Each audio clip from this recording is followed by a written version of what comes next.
Process here is we will have volunteers in the audience who will collect, who will be passing out and collecting question cards. You can write your questions on those. Those will be brought to me and I will incorporate them into the discussion, into the conversation. While I'm waiting for yours, I actually have some to initiate the conversation with our two distinguished speakers today. And I actually wanted to start with some definitions that might be useful that are in your books. One of the things I appreciated about both of your books is that there's a lot of words in them that may be in the English language and that some of them might have been introduced from your book, but I'm not sure. But I wanted to make sure the audience is kind of on the same playing field so we can talk the same talk. So Rebecca, I'll start with you, and Gil, you can feel to jump in too. But a couple of the words that I wanted you to define, one of them is meme and super meme, or two of them.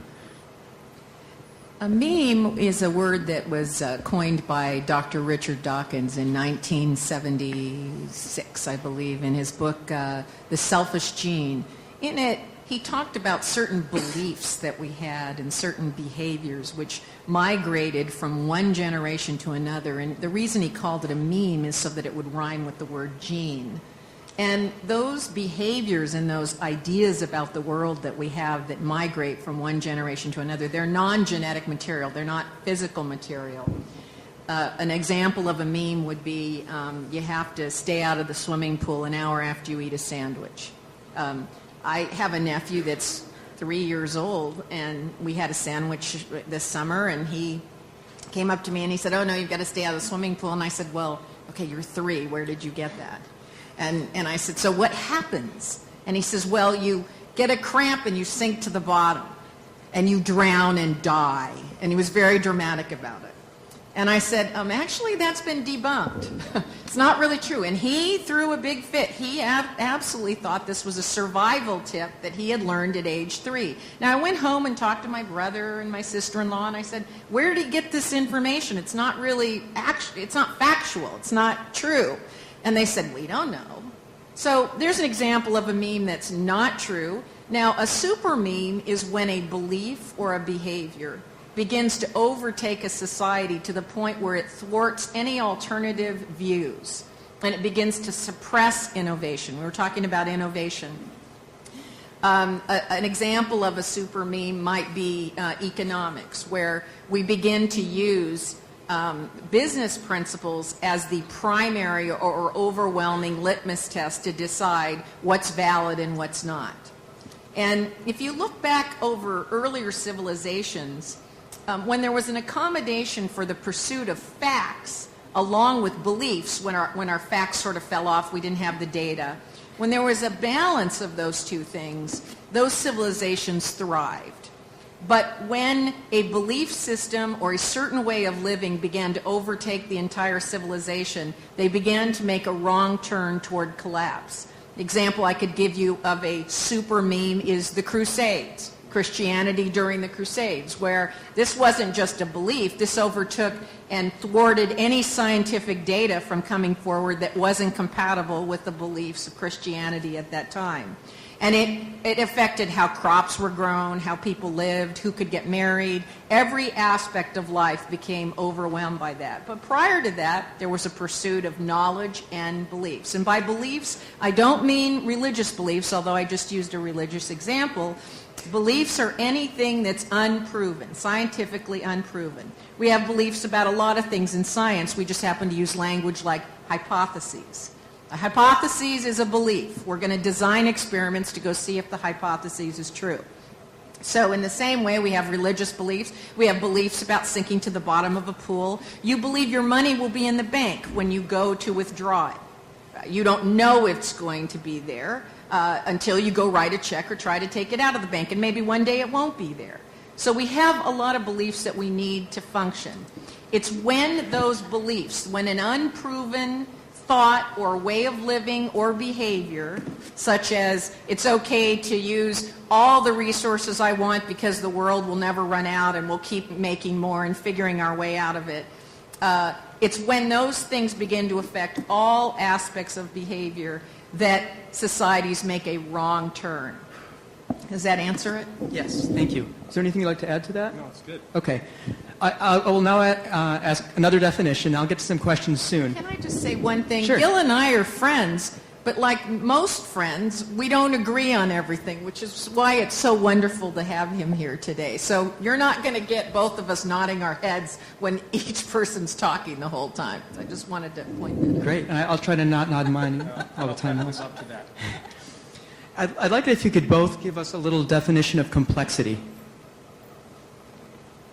you want to go? I don't have a clean definition, but I would say consider that complexity is not the same as complicated. Complicated, building a space shuttle is complicated, but something as simple as a quiche is complex.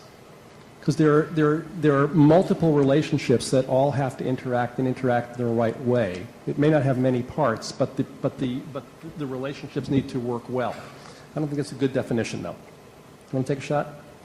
Well, the simple definition I use for complexity came out of the Institute for Complexity out of Harvard University. It's when the number of wrong choices, wrong thoughts, wrong ideas, wrong solutions far overwhelm the number of right ones. And so that proportion is getting more and more skewed. Eventually, you have so many wrong solutions to pick from and very few right ones. And over time, we become incompetent pickers. So suddenly, when the economic system of the United States becomes so complicated that we suddenly are all in a room, we get all the economists in a room and we say, let's put all our poker chips down on a stimulus package.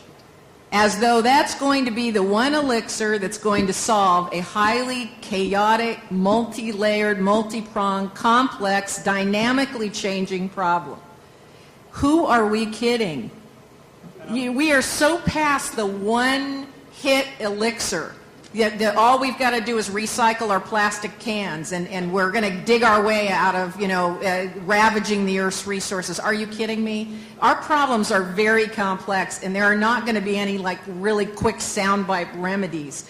And I think, Gil goes into this in his book. I have to really recommend this. He goes into the fact that you have to launch on multiple levels to be successful in business and to do good for the environment. I would describe complexity in maybe a little less judgmental way. It's that when you have a situation where the interrelationships among the component parts are so multifaceted and so multidimensional that you can't find simple linear cause and effect pathways and strategies. And that calls on a different kind of thinking that can look and can attempt to perceive networks and understand the relationships and bring some humility to the matter and try to discern the higher order patterns in the complexity to find fundamental principles that you can rely on even when you can't rely on the specifics in the complex web that you might be looking at. It's a fundamentally different way of thinking and working. It's relatively rare in this society these days. But where you find it, it's very rich. We have great models in physics for dealing with chaotic, multi-parametric problems. And one of the things I really wish is that we had more physicists in Washington, D.C. amongst our elected officials, because they understand the difficulty when you have one variable, a single variable, move by 100 decimal points, the change that it makes in a chaotic model. And this is why we have such a difficult time understanding things like climate change or the global economic system right now, is because we're using the same methods we use to find lost luggage at the airport to try to tackle these problems, and they're way beyond that. So we've got to move to different kinds of models, and Gil's right about that. Here's a challenge, though. We don't have a choice of doing nothing. In the face of these intellectual and cultural difficulties and disagreements around facts and disagreements about cause and effect of, do you compost or don't compost, you don't have the choice of doing nothing, since doing nothing is also a choice, right? If the choice is to compost or not and you don't compost, you've made a choice and it has consequences. And so whatever it is that you're looking at, you don't get to opt out of the discussion. You don't get to opt out of impact. Everything you do will have consequences. And I think this is another one of the big intellectual challenges we have here, is the simple matter of actions and consequences. Everything we do has an impact. And so learning to think into and perhaps feel into that web of relationships and make the best choice that you can with what you know at any given moment, and then learn and evolve and learn and adapt is really key. I was on a radio talk show from Chicago last week focused on household and consumer greening, and the host said, well, kind of a similar situation. What should we advise our listeners who are struggling with paper or plastic and organic or not and compost or not and on down? She laid out 20 different things, and my first thought was encourage them to relax, first of all. Lighten up a little bit. And these are important issues. Yes, the fate of the planet hangs in the balance, and it's not going to be decided by what you do at the checkout counter today. There may not be perfect answers. They may not be immediately discernible. Your moral worth as a human being doesn't depend on whether you have a cheeseburger today or not. Lighten up a little bit. Take it easy. Take a breath. Do the best you can. And as Rebecca said before, be in dialogue. Talk with people. Share your thoughts, your feelings. Explore this with neighbors. There's a wonderful program called Climate Action Plan that brings together neighbors on a block-by-block basis around the United States to share climate strategies and work together to lower thermostats, save water, change diet as a team effort, and in some cases as a team sport with blocks competing against blocks to see who can do it better. There's lots of ways at this other than guilt and angst. Thank you. At this point, I'm going to move on to audience questions, which we have a substantial number of, and they trump any of my questions right now. I want them to have the opportunity. So one of them, which is another definition one, but it leads to some great discussion, is please define insight and how humans can increase their capacity for insight, I guess, over subsequent evolutionary processes. Well, to this point, we've developed left brain problem solving pretty well, like finding lost luggage at the airport, and we use our left brain for that. We start out with this many possibilities, and we keep narrowing down until we get to one or two good ones, and then we pick. And if that isn't the right one, we pick something else. Then we have the right brain processes, which are more synthesis, taking various clues and linking them together and coming up with a logical conclusion. We're now discovering, and this is, if I have to make a critique of my own book, let me tell you what it is. People get to the end of my book and they say, you didn't give me enough information about how I can load content and all that. And I said, well, it's a nonfiction book, so I can't make stuff up that we don't know. So please don't send me emails going, you didn't tell me enough about insight, because I've told you everything that neuroscientists know today. There is a third form of problem solving that we have discovered that's ideally matched to highly complex problems that are above the pay grade of left brain and right brain problem solving. And neuroscientists are calling that insight. About 300 milliseconds before you're going to have a breakthrough. Imagine all of you are sitting in a conference room and it's a really chaotic, difficult problem, and all of a sudden somebody says, oh, I know, and they open their mouth up and they blurt out the most simple solution. I'm going to tell you an example here in just a moment that I just ran into a guy one day ago, and I love this story. They have an amazing solution about 300 milliseconds before they're going to have a breakthrough and connect the dots between 2 or 3 pieces of data out of billions of data and information that you have in your brain, and come up with a solution. A small part of your brain called the ASTG lights up like a Christmas tree. Now, what's exciting about this is you can take any human being and put a skull cap on them and sit them down and start giving them more and more complex problems, and eventually they hit a high failure rate where they can't answer any of the questions. And then, all of a sudden, we see this part of the brain light up like a Christmas tree, and the person we know is going to have a spontaneous breakthrough. If you think about it, these stories are legendary. You hear about Newton with the apple falling on his head, or Archimedes sitting in a tub and the water falling over the sides of the edges, and he comes up with this displacement theory. We know that this has happened, but it's become part of folklore. What we didn't know is that this is a third form of problem solving that really is matched. Now, the real question is, how do we have more insights? How do we develop this? How do we load content better and use the content we have in a more efficient way to solve complex problems? That's basically what insight is. Thank you.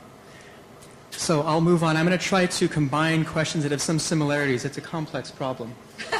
But so there's a question here. I want to make sure that we have the college student view represented because this is a campus, college campus. But I'll combine it with another one. It's about, what directions would you suggest for college students looking to pursue a career in environmental stewardship? And then I'll combine that with what specific action should every member of the audience do periodically to advance our adaptations and evolution.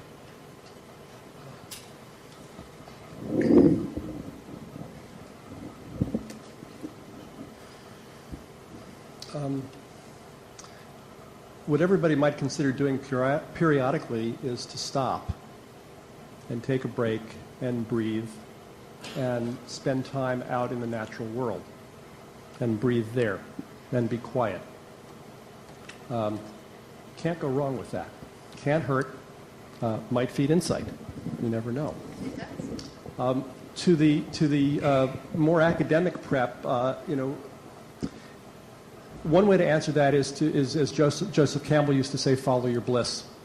Do what calls to you. Dive deep into something that is satisfying to you and that feeds your soul and spirit, whatever its functional value may seem to be.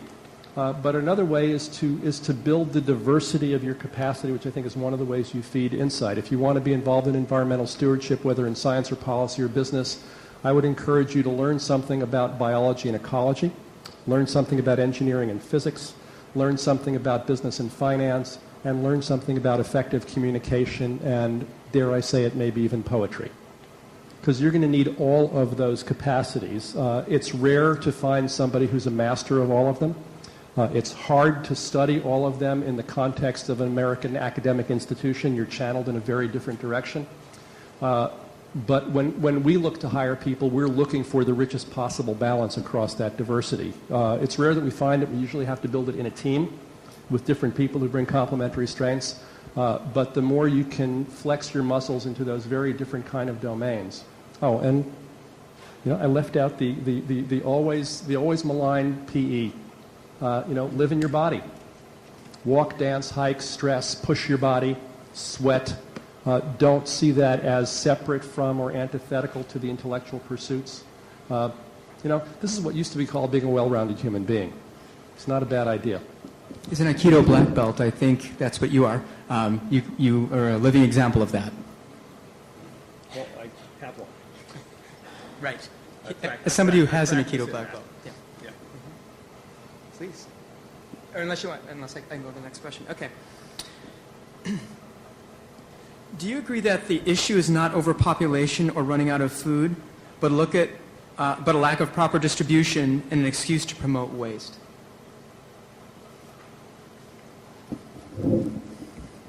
Where I started in this game nearly 40 years ago, not quite, was in a summer spent with Jane Bird, my wife, who I met there, spent at the World Game Workshop of Buckminster Fuller's organization in 1972. Bucky posited that it would be worthwhile, instead of humanity just investing in war games to simulate and learn how to kill more effectively, that we might want to have something called the World Game, in which teams of people work to figure out how to have a successful planet, in which 100% of humanity was well-fed, well-served, ecologically sustained, and the like.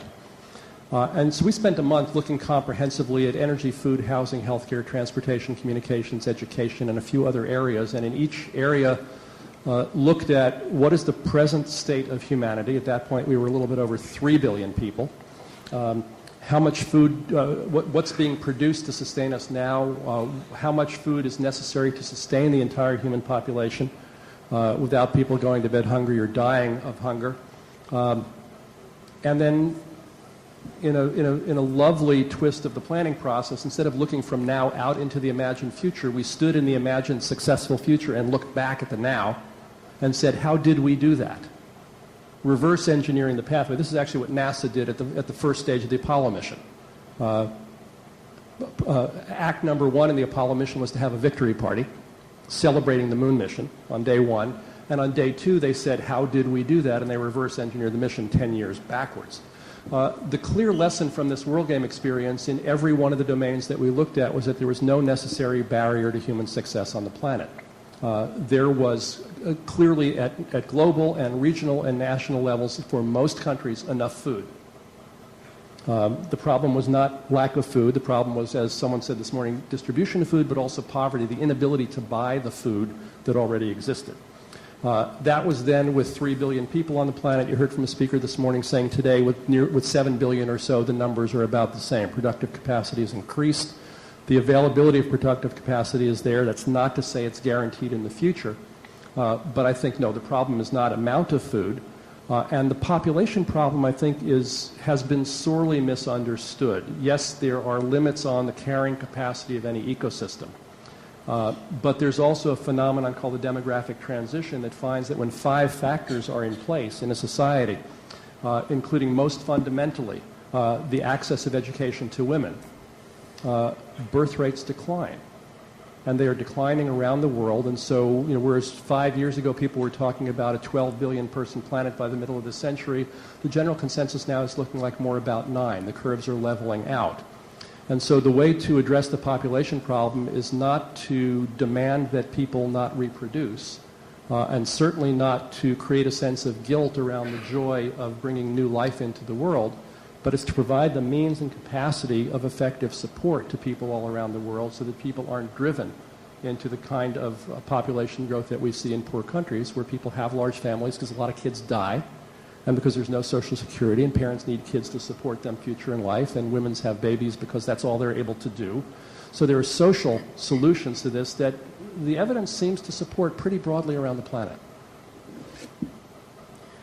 So Rebecca, this one's a question for you. This person thinks that your book emphasized culture and problem-solving capabilities. Looking at how Truman ran the government, he discovered that Truman would periodically ask scientists from universities to fly in and spend a day with him. Just him. No staff, nobody. They'd all sit around and they'd eat sandwiches and they would give, he called it straight talk to the president. He said, I don't want anything filtered. I want to be able to ask the questions I want to ask. And then when these scientists were done meeting with him for a day, they flew back to their universities and their jobs. They weren't offered a job. They weren't on the payroll. They weren't on the inside of the Beltway. That was then perfected by Eisenhower, and he actually formed an organization called the President's Science Advisory Committee. I'd really suggest that you look into this because it was an amazing group of people who had a huge effect on our public policy, not just domestically, but during the war. That was then inherited by Kennedy, who also relied on scientists to come into Washington on a regular basis, leave their homes and their jobs, and speak to him face-to-face with no mitigation in between, so that he could get an objective understanding of what was going on and what the dangers were in the world. Unfortunately, Nixon killed this organization. He didn't want any scientists coming to the White House and mucking with and I said mucking with an M, in case anyone is videotaping, with the facts that Nixon thought to be true. And we really do, at this point in time, need people outside of the Washington Beltway to make themselves available to go in and have quiet and confidential conversations with the President of the United States. It would be a wonderful thing to bring PSAC back again. Now, there are versions of PSAC which have been formed in Washington, and I'm constantly being written by these people in Washington, including John Holmgren, who heads up the National Science Administration and is the direct report to Obama in charge of all the scientific organizations in the Beltway. But what I keep telling John is that these are people inside the Beltway who have jobs and are paid now that are giving scientific advice. And what we need now is an independent panel that has no skin in the game. And I really feel very strongly about this, and I advocate this on my website at www.rebeccacosta.com. If you go there, you'll see information about reforming the President's Science Advisory Committee in the way that it was formed for Eisenhower and Kennedy. Okay. I'll try to combine a couple here. How do we convince the rest of the world to value multi-purpose systems? If businesses build systems that only benefit each individual business rather than multi-purpose enough to aid other purposes? Actually, I'll go with that for now.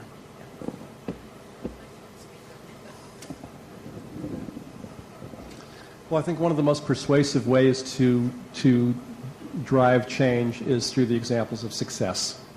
You know, you do it, you model it, you show that it works. In the case of business, you make money doing it. And we have that all around us. We see the growth of investment in clean tech, the growth of revenues for companies, not just small Silicon Valley companies, but companies even like General Electric and Walmart, who are making money hand over fist on their sustainability initiatives. That may be a lot more persuasive than a preaching or finger wagging can be to encourage people to move. As to the single purpose question, one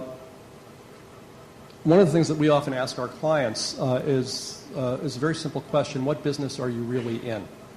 In other words, what is your purpose as a business? And you know, if you ask any 10 people on the street what's the purpose of business, they'll probably tell you that it's to make as much money as possible. Or if they've done an economics course, they'll say it's to maximize return to shareholders. But that's actually not the purpose of business. That's the purpose that Milton Friedman said was the purpose of business.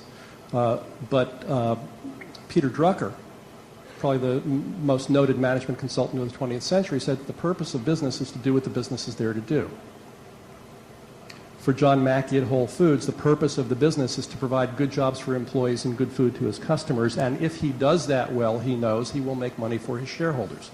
Cause and effect works in a different direction. Kip Tindall, CEO of Container Store, knows that. A.P. Giannini, who founded the Bank of America, a couple hours north of here, 125 years ago, said, as he was putting that together, said the purpose of this bank is not to maximize return to shareholders, it's to provide capital formation for immigrant communities in San Francisco who don't have access to capital. If we do that well, he said, we will make lots of money. And the last century of evidence has borne that out. So when businesses get clear on what they're really there to do, what their purpose in the world is, and what the value proposition that they operate with is, one of the surprising outcomes is they find opportunities for collaboration. In business systems, as in living systems, it's not just competitive nature read in tooth and claw. It's that, and it's collaboration and synergy and alliance. And so we see examples like Hewlett-Packard and Dell and IBM jointly putting out a supplier code of conduct for all the companies that supply them in the world about their expectations for environmental and social labor practices. They could have pursued this individually as a point of competitive advantage, and they decided instead it made more sense to pursue it collaboratively because they all benefited in shifting the practices of an entire global industry in a way that none of them could do individually.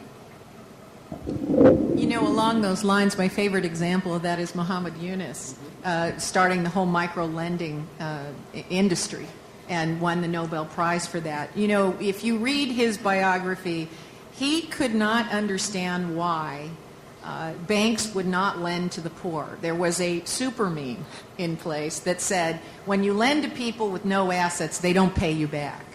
And he didn't know if that was true or not, so he started out with a very small and modest loan. He loaned $27 to 6 or 7 women in India that wanted to buy materials to weave baskets. And as a group, they promised to pay him back over an 8-week period of time. And remarkably, they paid 100% of the money plus interest, a fair interest, not the interest that the loan sharks were going to charge these women that would make it impossible for them to drag themselves out of poverty.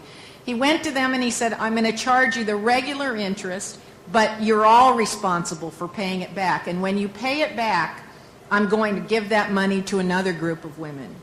Now, all the bankers he went to, every single person that he went to in the financial community said, you'll never see the money, you'll never see the interest, they'll just take it, forget it. And he didn't believe that to be true. He thought it was mythology. He thought it was a meme. And it was. Because today, his bank in India has a higher return of loans than any other financial institution on the planet.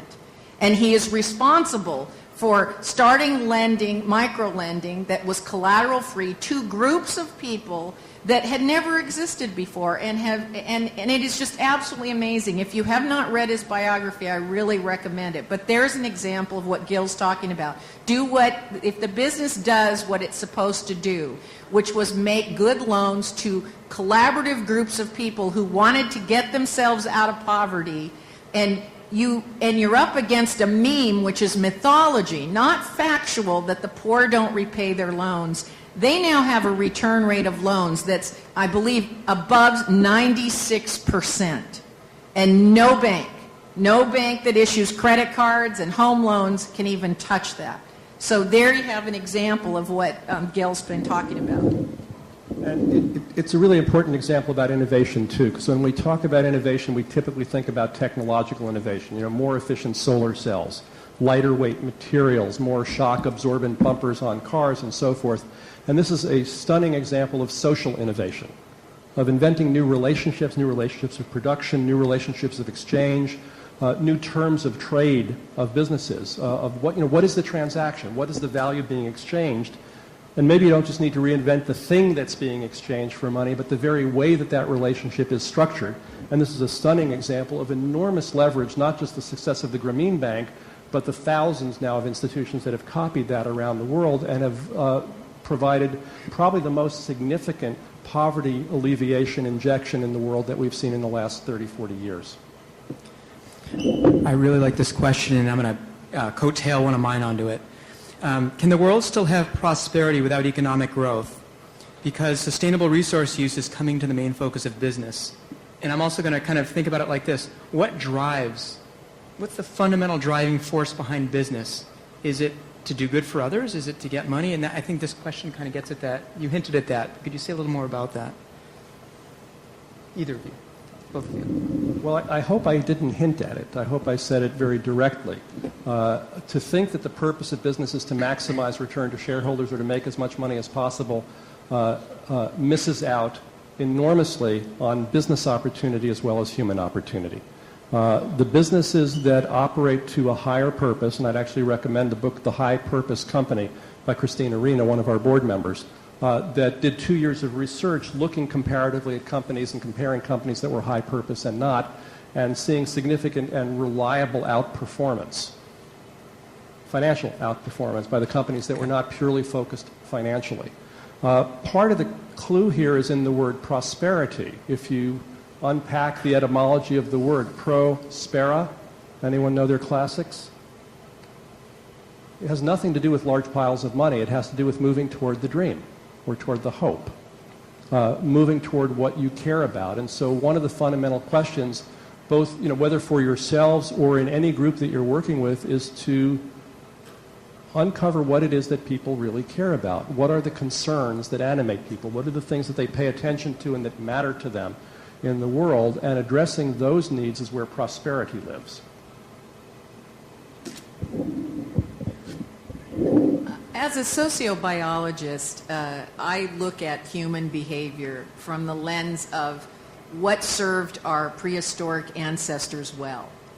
So I'm always looking at the Darwinian motives that we have, the vestiges of urges that we have to explain the problems that we have today. For example, if we think about overpopulation, one of the strongest urges that living organisms have on the planet is reproduction. So therefore, when we have programs like abstinence, or we insist that every single time that you're going to have any kind of sexual relationship you have to use birth control, it doesn't work because we're trying to override one of the strongest urges that we're all biologically programmed, hardwired to do. So what do? You have to come up with workarounds. The fact is that we can be a society that appeals to the higher levels of our genetic inheritance, which is that we caught larger prey when we worked as a group.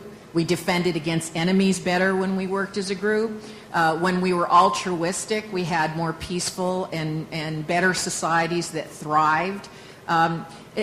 We can appeal to those higher genetic inheritances, or we can appeal to the lowest. And the lowest was hoarding. In times of food scarcity and water scarcity, Those that hoarded food and were out for themselves, they were the genetic winners, the biological winners, and the others died. And so in each of us is hardwired these behaviors. We accept that we have predispositions for cancer, heart disease, Alzheimer's maybe. But we haven't come face to face with the fact that no matter how much technology and innovation and knowledge that we collect, we are still trapped with some hard wiring that is getting in our way. And if you read my book, you'll see that I talk about the fact that that hard wiring is becoming an obstacle to progress right now. And in particular, you see it in some forms of business, as in those that continue to say that the role of business is to return the highest return to their shareholders. I mean, that really isn't the role of business. It's the consequence of doing your business right, but it's not the goal.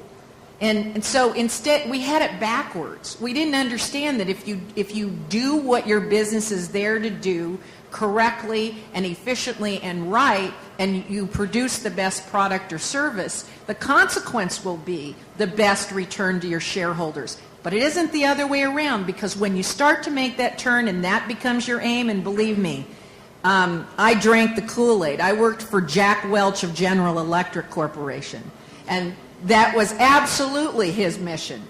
The highest return, and he said it over and over again until it was practically tattooed to the inside of our eyelids. But I will tell you, he was wrong about that. And it wasn't until I got out of GE and started working with innovators inside of Silicon Valley that I realized that when you produce the best product, you also appeal to the higher levels of our genetic inheritance: cooperation, altruism, doing what is right. How do we slow a global culture down to a point where it can reevaluate and re-innovate itself while ensuring that there is enough growth to sustain us? How do we slow it down? That's what the question was worded.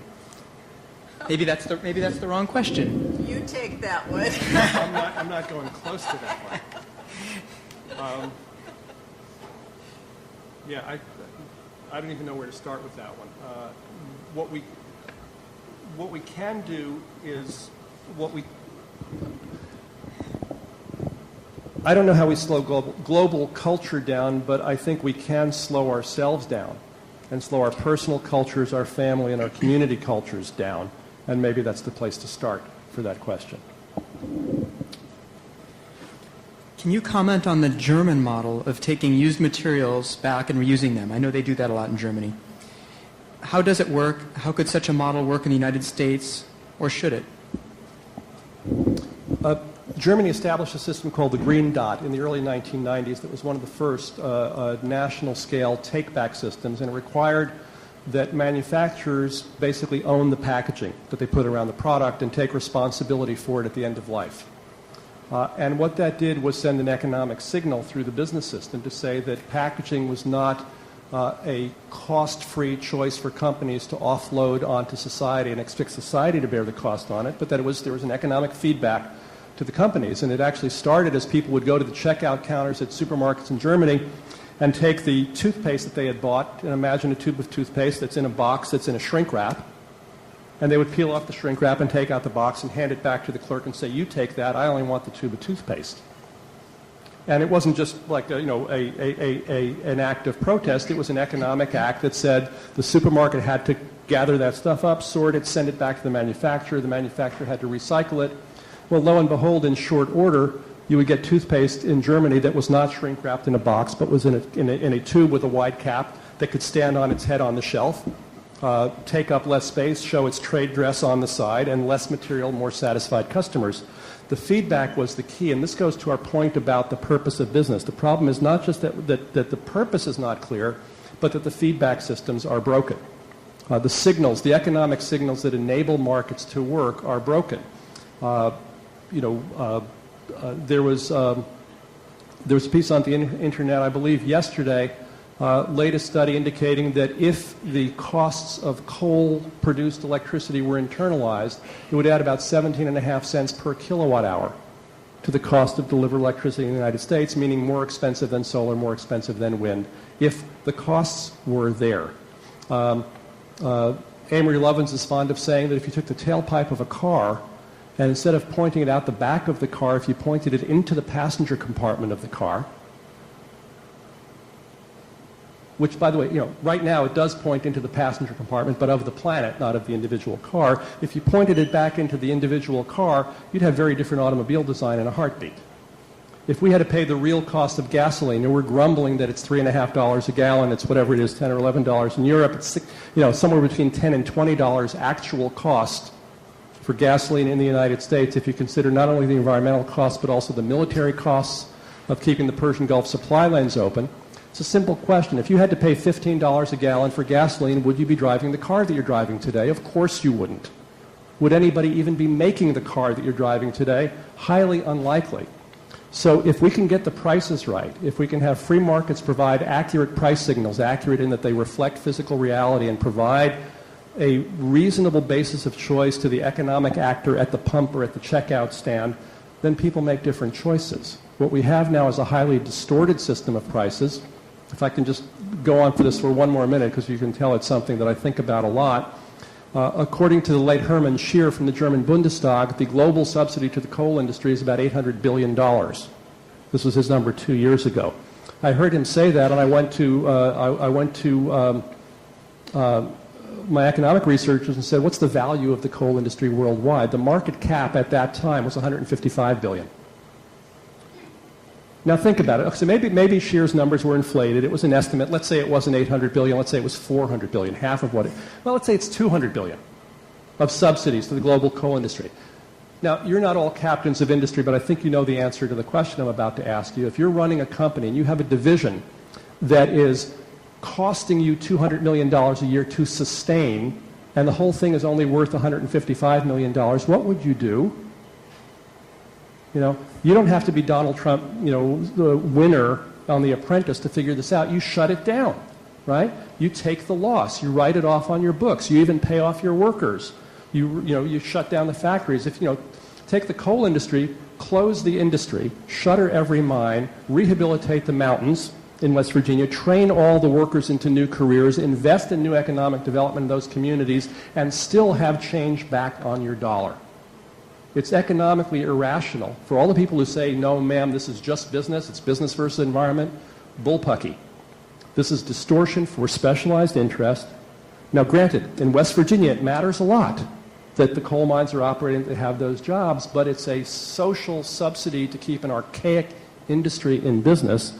And if we really had a free market, and if conservatives really cared about free market, we would pull the subsidies out from under fossil fuels.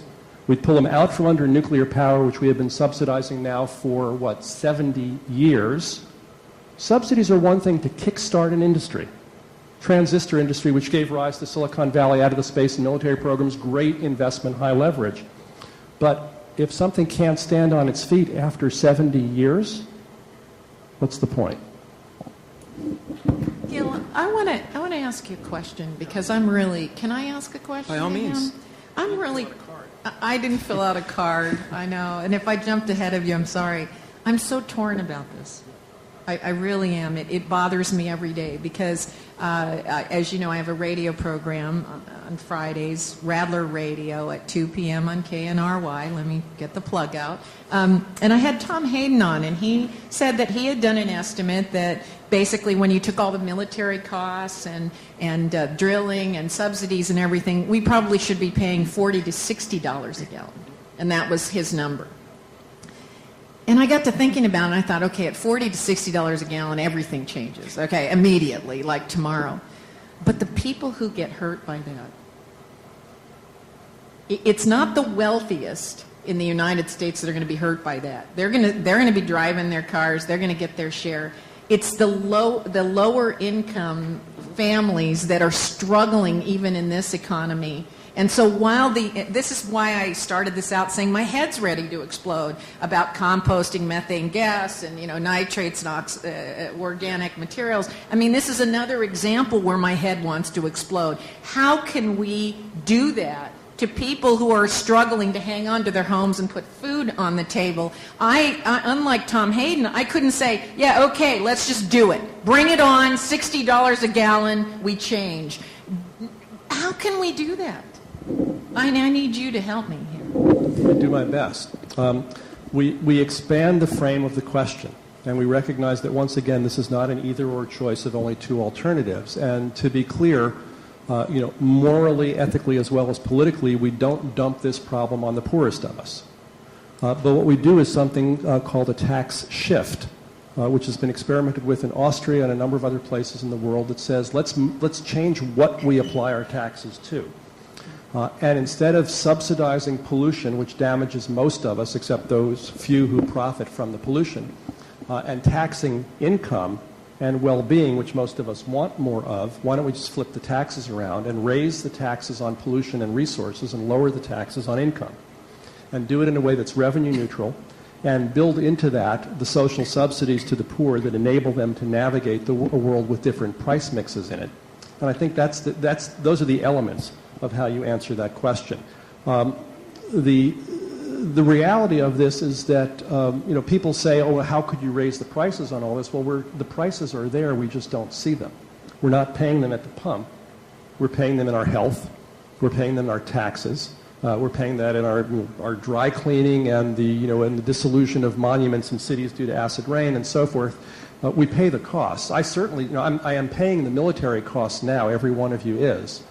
The Pentagon, by the way, understands this very well. There's a great piece in the New York Times in January summarizing some of the amazing renewable energy initiatives coming out of the Department of Defense. Not who you think of as tree huggers. But they look first of all, they look at the national security of the United States, and they recognize our vulnerability because of oil imports from countries that are not necessarily very friendly to us. But they also look at things like the cost of delivering a gallon of diesel fuel to the front lines in Afghanistan is about $400 a gallon, not 40 or 60, $400 a gallon. And that's why they have deployed a Marine battalion in Afghanistan that's 50% renewable powered. It's why the Secretary of the Navy has set a renewable portfolio standard for the Navy and Marines of 100% renewable by 2020. It's not because they're card-carrying Greenpeace members, it's because they're paying attention to physical reality. They're understanding the consequences of the actions they're taking. They're extrapolating the trends in the world they see coming at them, and they're saying it makes a lot more sense to invest in different strategies. So the point is the costs are already there. We don't see them. I'm paying them in my tax bill to fuel the Defense Department to enable them to buy $400 gallon gasoline. Well, maybe that allocation can be spread differently. Maybe the feedback signals can be provided differently, not just to the Pentagon, but to us and to the folks in Detroit, so that we can make better choices with more accurately calibrated information. And we need to do this with compassion in a way that includes all of us, that handles the transitions, that softens the blow for those who are least able to accept it, and over the course of maybe a few years, maybe a decade or two, transform the economy of this planet. Thank you. I'm going to do one more question just because of time, so we can get into the small groups. And then here's my question. I'll kind of do a conglomerate of all of them. Rebecca, in your book, you had a great example of how we introduced a currency system to monkeys and how it affected their behavior enormously. If you read her book, it's just, I had never heard of this study. It just blew my mind. The monkeys, they learned to take these little plastic coins that had no value to us, really, but to exchange those for food. And then the researchers, so the monkeys got used to two red ones for this certain piece of food, for a banana. Well, then the researchers changed the price of the food on the monkeys, and there was a revolt amongst the monkeys. They went crazy. Not only that, but, this really blew my mind. According to the study, the female monkeys were starting to prostitute the male monkeys for these fake plastic coins. And then, of course, the animal rights folks found out about it, and they stopped the study immediately. Yeah, but they didn't stop it amongst us monkeys. That's my next question. My question is, how beholden are we to these pieces of paper and pieces of metal that really don't have a lot of inherent value other than maybe the fact that they're from ores in the earth?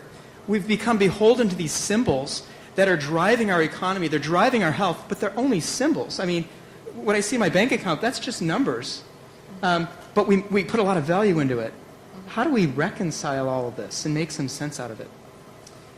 Well, in my book, I talk about how did we even come up with money and the idea of accumulating money and accumulating wealth. And you know, we started out with a simple barter system. You had some wheat and I had some calves. And you wanted, I wanted some wheat, but one of my cows was pregnant and the calf hadn't come yet. So it simply became an intermediary. I gave you something and you gave it back to me when I gave you the calves. Also, when I went to the marketplace, it was a lot easier to carry currency and buy things than it was to bring big wagon loads of whatever my material was. So it started very, very simple. We understood in those days what barter was. But I want to get to the monkey thing because this happened at the University of Chicago. They decided to run a little experiment to introduce simple, very simple economics to a group of bonobo monkeys. Now, if you don't know in biology, we've now broken down the human genome and the bonobo monkey genome, and we only have a 1.7% difference. And in my view, we've leveraged the heck out of that 1.7%. In my son's words, he said, gosh, if Martians came from outer space, they'd only have to have like a 0.0001% difference from us, and they could go through wormholes and travel in time. So given a 1.7% an actual difference in genetic material from a bonobo monkey, we can look at them in groups and tribes and derive a lot of information from them. So they decided they'd give them tokens and let them use those tokens to buy snacks. And pretty soon the monkeys developed a little hierarchy of snacks. They liked the bananas the best, and then they liked the crackers the second best, maybe carrots were third best. And once they learned the economic system, they started going in and making their transactions really fast. And then the testers, the lab people, decided they'd jack the prices way up.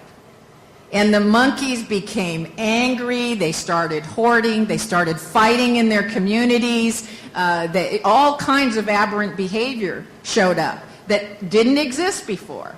And a lot of them went on strike and really refused to buy any snacks. They didn't care. They were so mad at the store, they decided to boycott the store. Then they lowered the prices.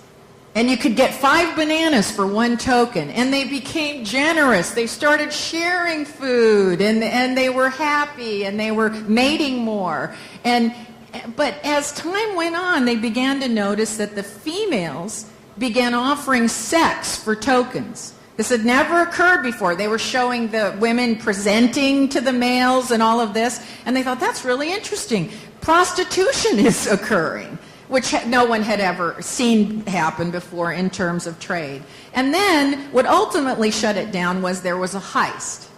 One of the monkeys came into the adjacent cage, which was next to the communal cage, and he had his tokens, and he was looking over the food and just looking like he was trying to decide, and all the other monkeys sort of came up and were watching him, and he hit the bottom of both trays, and all the tokens and the food went flying into the communal cage, and they grabbed all the loot and ran into their corners. They knew that this was a premeditated robbery. So, of course, the animal rights people heard all about this small group of bonobo monkeys that were being contaminated by using tokens to buy food, and they said, you've got to shut it down. But what's interesting is no one shut us down. That's a simple economic test of what happens when you become too focused on the highest return to your shareholders and not focused on what you ought to be doing. Well, actually, when you become focused on an abstract representation of value.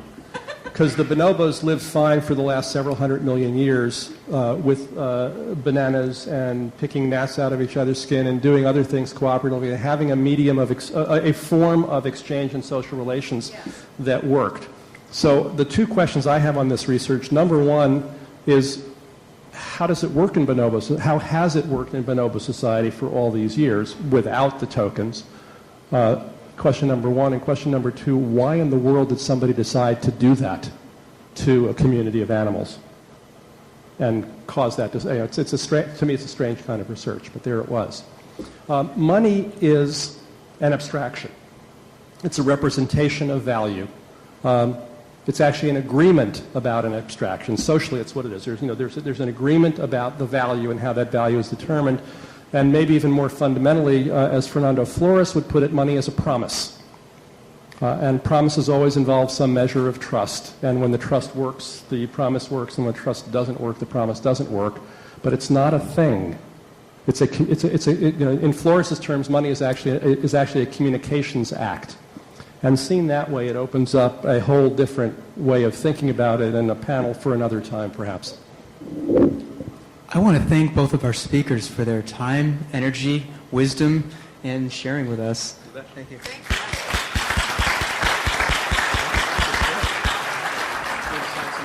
Yes, and they will be able to sign books now if you'd like to buy them out there.